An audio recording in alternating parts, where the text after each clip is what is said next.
Hey everybody, you're with Tunisia Ali today, Paradigm Life Coach, Reiki Master and Educator. We are talking about how to get over your ex. This is something all of us can relate to, and this is something that we all will struggle with at one point or another, unless you're a saint or a monk or celibate for your whole life. It's a very challenging thing, and so I'm going to give you the number one thing that you have to do, period. And then I'm going to give you the steps that number one thing comprises. Number one, you have to cleanse yourself of their energy. Period. You're cleansing yourself of their energy and the past. They represent the past. So that's what you have to do. So first thing that you have to do in keeping with that is you have to cry it out, get your emotions out, make sure you have fully sat with the feelings that you have as a result of the disappointment or the loss of the relationship. You can't just implement these steps I'm going to give you or these suggestions and not have really dealt with the pain. All right, not to say that by doing this, the pain is not going to come back up again, but you have to get it out. You have to have the emotional release. You have to get unstuck. You have to get your energy matrix unstuck. So make sure you cry it out. The next thing you have to do, number two, is you have to get rid of or purge any emotional triggers. Anything that you have that represents the energy of that person that you keep around is something that's going to take you back to the past. And I like to say, like Usui Sensei said, the past is the source of all confusion. I swear to God, the past is the source of all confusion. If we didn't live in the past and think we had some power over it and give it all of our energy, we would be doing just fine. So anything that's going to put you back in the past, guys, this is gifts. Anything the person has given you. You have something in your room on the wall that you love, a painting or a piece of fabric, a tapestry. It's got to come down. Every time you walk in that room, that person's energy is there. That memory is there. No matter how much you try, it's hard to get behind it.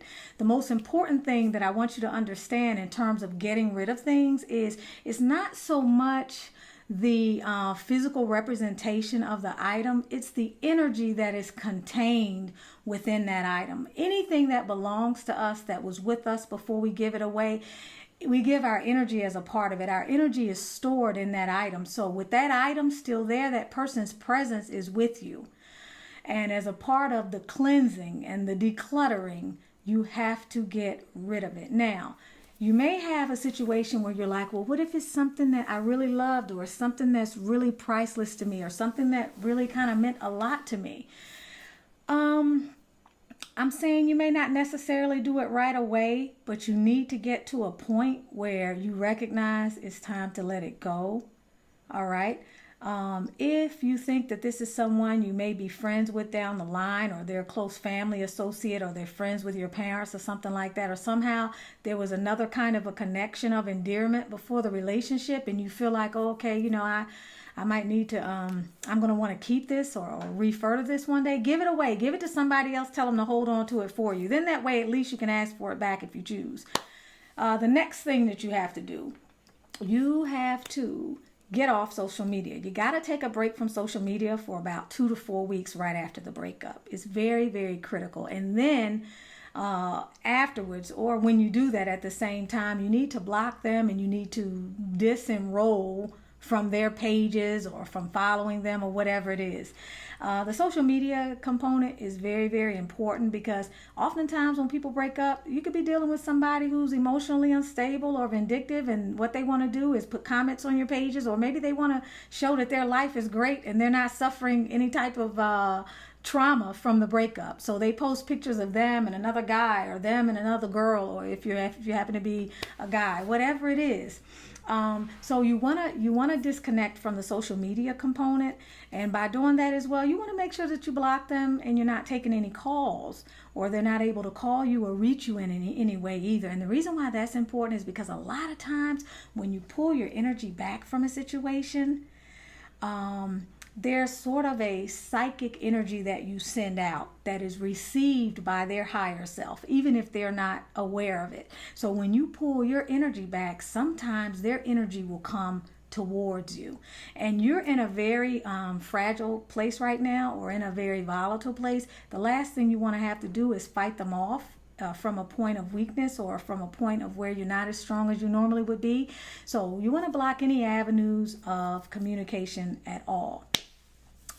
The other thing you want to do is you want to redirect your thoughts. This is where the mindfulness is going to come in, and this is where the real inner strength and sheer will is going to come in. This is where your life force energy has to be running the show, and it has to direct your body, your mind, and everything else. Meaning, what is for your highest good and what your soul needs you to do has to be primary. You can't give in to the weaknesses that are inevitably going to come up. You're going to want to call that person. You're going to have some weak moments. All right? You're going to start thinking about them. What I'm saying is that you have to become very mindful and conscious of your thoughts as it relates to this individual. You have to make sure that the minute they come up in your mind, you switch gears. Okay? Create a visual for yourself of you switching gears, or create a visual for yourself turning a page, or closing a garage door, or closing the window blinds. Create some visual that you symbolically identify with that helps you to remember, oh, okay, can't do that. When that thought comes into your mind, you have to switch gears, or you have to close the blinds, or you have to shut down the garage, or you have to close the door, whatever it is. You have to do that each and every time until it becomes habitual. Doing it in the very beginning for the first couple of weeks is most important. Do not fail in this. It is very, very important, because the number one thing, our thoughts govern what? Our emotions. Our emotions govern our behaviors, which govern our experiences, which create our reality. If you can't control your thoughts, then you don't control anything. So that part of the self-mastery is really, really important. And if you fall off with it a few times, get up, get right back on. If you find yourself sometime ruminating about that person unaware or unconsciously, as soon as you realize it, come back to center, switch gears, and move on. Know that you're leaving something behind and you're doing the hard work that's for your own highest good. The other thing that you have to do, and this is really important, a lot of people don't do this. I used to be really good at cutting people off. And I could ice you if I have a high tolerance, and I can put up with some stuff. But if I ice you, you're finished. And one of the ways that I do that, or I was able to do that, is I made sure that I didn't listen to music. Music incites our emotions, and it appeals to our 2 lower chakras. All right, and sometimes the 3 lower chakras. Music appeals to the root chakra, the sacral chakra, where our emotions are embedded, our womb space, our reproductive organs, our what do you want to call the center of our sexual potency and creativity. So most music does. Now, healing sounds don't. Reiki music doesn't. Spa music usually doesn't. Classical music doesn't always do it either, but generally speaking, you're going to have to let go of music for a while, because it arouses the emotions and the passions, and people connect through music. And surely you guys have a favorite song, or you have a playlist, or something that you guys were listening to that's going to remind you of them. So if you listen to the music because you enjoy the music, what's going to happen? You're going to have a meltdown, right? And you don't need a meltdown. So give up the music, which means also any type of media that's going to pull you back, even if it's like a movie, love stories, things like that. Just let it go for the initial 2 to 4 week period. If you can't do 4 weeks, at least do the first 2 week period, and you'll find that it's going to be a lot more fruitful for you. The other thing that you want to do, and this is something that my daughter started doing when she and her little friend sort of parted ways, and I liked it because I found myself every now and then I would ask her a question or ask about this or that, and she would say, "Mommy, he is the one who shall remain nameless. The one who shall remain nameless." And that's what we began to refer to him as. But then that was what was the catalyst for us not referring to him at all. So that person's name, what you want to accomplish is a situation or a space where that person's name never leaves your lips. All right. You make them spiritually, physically, symbolically, emotionally, mentally invisible. Their name has no right to any longer come out of your beautiful lips. So they have become the person who shall not only remain nameless, but the person who is invisible, thus the person who does not exist. This is a mental game, a mental spiritual warfare, so to speak, that you are engaged in, that is for your own good and your own evolution, and the fact that you got to put this person behind you. And so you're doing this for the best of reasons. It's not going to be easy, but you got to do it. Also, something that you can do from an energy standpoint is a purification ritual or a cutting of cords. You develop some type of ritual that represents what has happened and you're letting go. Now, when I say a cord cutting ceremony, I'm talking about actually where you actually visualize your womb space. Know that each person that you have a connection to in this world has a cord. Each person you have a certain connection to, a romantic relationship to, has a cord in your womb. Literally, it's an etheric, energetic cord. And certain people of certain sight can see these cords. They are there. For example, a man that you've had a child with, he has his energetic cords in you. It's like a car parked in your garage, and it's constantly feeding off of you, getting its fuel and getting energized by you. You want to get rid of that cord with that person. It's a spiritual something that you do, a visualization, a visual of cutting that cord, transmuting it or letting it flow out back into the center of the earth. You can personalize that ceremony, or you can have a Reiki practitioner do that ceremony for you, or someone else who does energy work. But the idea is to spiritually cleanse of that energy, be harmonized with the cleaning of it, knowing that mentally you're ready to release it, emotionally you're ready to actually let that person go, and cognitively, mentally, consciously you have done that. All parts of yourself have to be aligned in order for that cutting to be successful. If you don't want to do that, then maybe it's another kind of ritual that you come up with, or a ceremony where you go out there and you release balloons, or you have some paper that you ball up and you set it on fire. Whatever it is you need to, or it can be beneficial for you to ceremonialize the breakup or the departure. I want to make sure I didn't leave anything out. I think I got everything. Yeah, I did. The last thing that I want to say to you is, when something leaves your life and that thing was an important part of your life, it took up emotional space, mental space, physical space, spiritual space,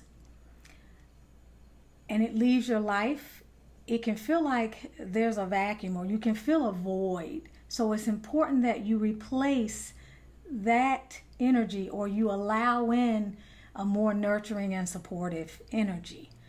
So what that means is you have to find something to fill the space. You have to get back into your hobbies. You have to get around the people who loved you and honor you.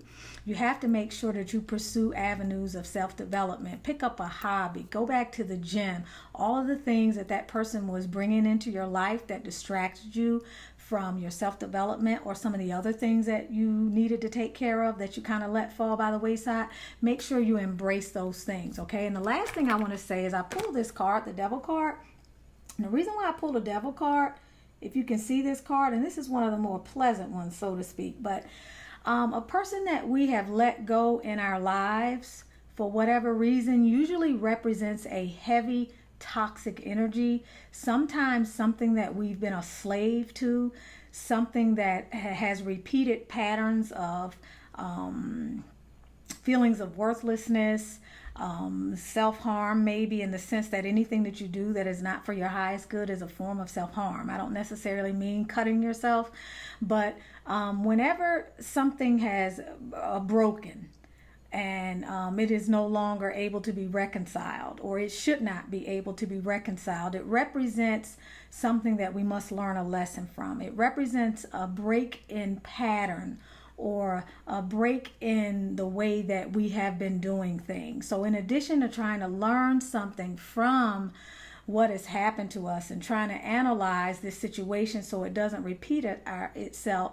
It's a time to go within and to see what it is we contributed to bringing that kind of energy into our lives. Because normally when something exits from our life, usually we no longer are vibing at a frequency with that thing. It's created too much conflict. And if you're lucky, you're on the high end of that and you've outgrown it and you finally said, okay, I'm done with this. I can't do this anymore.